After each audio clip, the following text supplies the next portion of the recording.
Avec ce beau temps, le public est au rendez-vous en Normandie, certains depuis très tôt ce matin. Ils ne voulaient rien manquer de ce moment d'histoire. À Utah Beach, Victor Topneau, Thomas Misraki et Lucas Barbier. Même plage, même heure. Mais cette fois-ci, la météo est beaucoup plus clémente. Les forces spéciales américaines reconstituent le débarquement sur la plage d'Utah Beach. Vous êtes venu à quelle heure ce matin? 3 heures du matin. On leur doit au moins ça, c'est notre histoire. Voilà, c'est beaucoup d'émotions. Touristes, habitants et passionnés d'histoire, tous voulaient honorer la mémoire de plusieurs milliers de soldats tombés ici, il y a 80 ans. C'est merveilleux, ça fait quelque chose. Ouais. Des militaires américains, britanniques et canadiens ont fait de cette matinée un spectacle pour les milliers de personnes présentes sur la plage. C'est un honneur d'être ici et de pouvoir sauter sur la même plage. Mais ce n'étaient pas les mêmes conditions le jour J. Autre moment fort, le débarquement de la marine britannique. 15 jours d'entraînement pour effectuer l'opération. Une centaine de soldats, tous très jeunes, comme leurs aînés il y a 80 ans, arrivent sur la plage de Gold Beach. C'est comme si nous, là maintenant, en fait, on devait s'engager pour combattre. Et enfin, moi, personnellement, je trouve que c'est quelque chose d'assez fort, en fait. Et sur toutes les plages, le son des cornemuses résonne. Oh, c'est magnifique, ça fait chaud au cœur. Ici, à Sword Beach, 1 millier de personnes sont venues rendre hommage aux Britanniques ainsi qu'aux 177 Français qui ont débarqué sur cette plage. Je me dis tous ces petits jeunes qui sont arrivés comme ça, plus ou moins spontanément, même parfois. C'est quelque chose d'extraordinaire. Je ne sais pas si on aurait encore ça maintenant. C'était il y a 80 ans, mais c'est comme si c'était hier. Ces gens, ils sont morts pour nous sauver. Partout, sur les 80 km de côte, des cérémonies plus ou moins grandes pour rendre hommage à ceux qui ont libéré la France. Ce matin aussi, les cérémonies officielles se sont enchaînées sur les plages du débarquement. De nombreuses personnalités se sont déjà exprimées. Plusieurs membres de la monarchie britannique, dont le roi Charles III, le Premier ministre canadien, ainsi que Joe Biden, qui va tenir un discours bientôt, ainsi qu'Emmanuel Macron. Résumé de cette matinée avec Noé Gandillot et Laurent Porte. Avec son uniforme de commandant en chef des forces armées du Royaume-Uni, le Charles III au nord, avec la reine Camilla et le couple présidentiel français, la mémoire des quelques 22 000 soldats britanniques morts en Normandie lors du débarquement.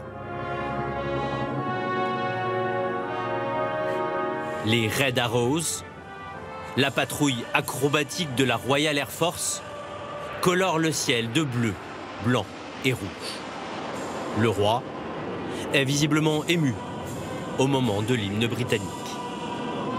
La chaleur et la générosité de l'accueil réservé aux vétérans du débarquement par les Normands constituent l'aspect le plus émouvant et le plus mémorable de ces commémorations. Un discours qui touche les vétérans présents au cérémonial de Gold Beach ce matin. Tout comme la chanson de l'artiste britannique Tom Jones.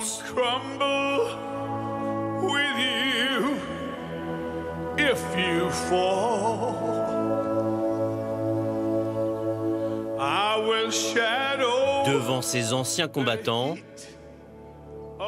Emmanuel Macron a lui aussi rendu hommage aux soldats britanniques tombés ici même, il y a 80 ans.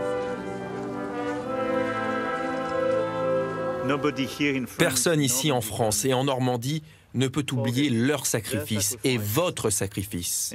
Votre présence aujourd'hui avec nous rend ce jour si important. Au même moment, à 8 km de là, à Juno Beach, c'est une autre génération de dirigeants qui honore la mémoire des soldats canadiens morts au combat. Gabriel Attal, le Premier ministre canadien Justin Trudeau et le prince William côte à côte. En présence, là aussi, de vétérans. 359 Canadiens sont tombés ici le premier jour du débarquement. Enfin, au cimetière américain de Colville-sur-Mer, Joe Biden salue ses vétérans américains en attendant Emmanuel Macron. Tom Hanks, l'acteur d'Il faut sauver le soldat Ryan, est lui déjà présent sur le site d'Omaha Beach. Avec du sable de cette plage, les proches des soldats tombés au combat font ressortir leur nom sur les croix de leur tombe. Quand j'ai pris ce sable d'Omaha Beach dans les mains et que je l'ai mis sur cette croix, ça a vraiment été l'expérience d'une vie. Pour sécuriser les sites des commémorations et les plages, plus de 12 000 policiers et gendarmes sont mobilisés aujourd'hui. Sur Utah Beach, cette famille britannique qui roule en jeep sur la plage se fait gentiment rappeler à l'ordre. Cet après-midi, les hommages vont se poursuivre à Omaha Beach, en présence de Joe Biden, du chancelier allemand Olaf Scholz, mais sans Vladimir Poutine qui, contrairement à il y a 10 ans, n'a pas été invité. Comme un symbole, c'est le président ukrainien Volodymyr Zelensky qui, cette année, se tiendra aux côtés des anciens combattants libérateurs de l'Europe. Et en direct d'Omaha Beach, au cœur de cette commémoration, Esther Lefebvre. Esther, la cérémonie d'hommage a commencé. Quelle est exactement l'ambiance sur place ? Écoutez, les choses se préparent. Regardez la musique de la Légion étrangère qui est en train d'arriver sur le site. Un site extrêmement sécurisé. On l'a dit, vous voyez ces gendarmes, c'est l'ultime filtrage pour les invités qui ont le précieux sésame. Regardez, cela rentre au compte-gouttes. Le long de la plage, la longue file d'attente s'étire sur plusieurs centaines de mètres. Regardez autour de nous, ça y est, ça entre. Dans cette cérémonie, le cœur de cette cérémonie, ce sera le point d'orgue de cette journée. Il n'y a pas moins de 5000 invités qui vont prendre place sous ces tentes, dans ces tribunes. 5000 invités dont des vétérans, des jeunes, des élus, mais aussi évidemment une vingtaine de chefs d'État, au premier rang desquels Joe Biden.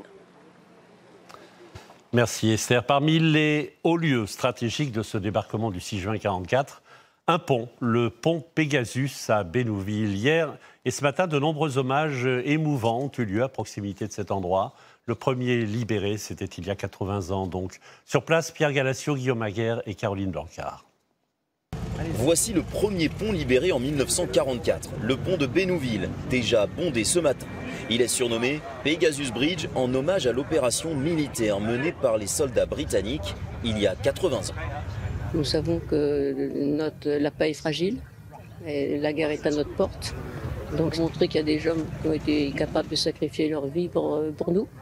Je crois que c'est très important aujourd'hui. J'ai ma famille qui a grandi ici et du coup c'est avec émotion que je me dis que mes ancêtres étaient ici pour affronter tout ce qui s'est passé.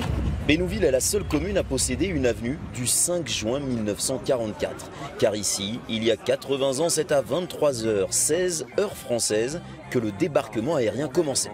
3 planeurs britanniques atterrissaient ici précisément pour s'emparer du pont. Hier soir, la commémoration de cette nuit du 5 au 6 juin a rassemblé des milliers de personnes. Très émouvante et ça nous rappelle nos parents et on y pense beaucoup en ces jours. Je suis normande, je suis née à Ouistreham, donc j'ai appris ça, j'ai appris l'histoire depuis que je suis toute petite à l'école primaire. Et du coup, on essaye de célébrer ça dans la joie et la bonne humeur. Quelques heures avant, défilé en musique sur le pont et passage en revue de véhicules militaires d'époque. Tout ça devant la première maison française libérée, la nuit du 5 au 6 juin 1944.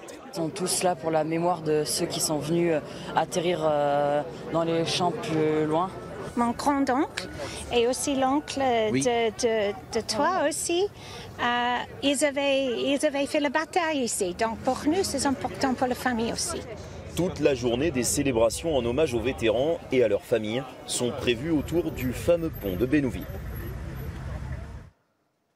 Et à Sainte-Mère-Église, une de nos équipes a pris position pour cette journée spéciale. D'ailleurs, Comme vous le voyez à l'écran, Marie-Sophie Lacaro se prépare et d'ailleurs, on va la retrouver dès la fin de ce journal. Et puis ce soir, à 20h, Emmanuel Macron répondra aux questions de Gilles Boulot et Anne-Sophie Lapix sur TF1. Il sera notamment question, évidemment, de l'actualité internationale particulièrement tendue en ce moment. Et puis ces dernières images qui viennent de nous parvenir de Colleville, où on ne va pas tarder à commencer la cérémonie au cimetière américain où reposent 9388 jeunes soldats.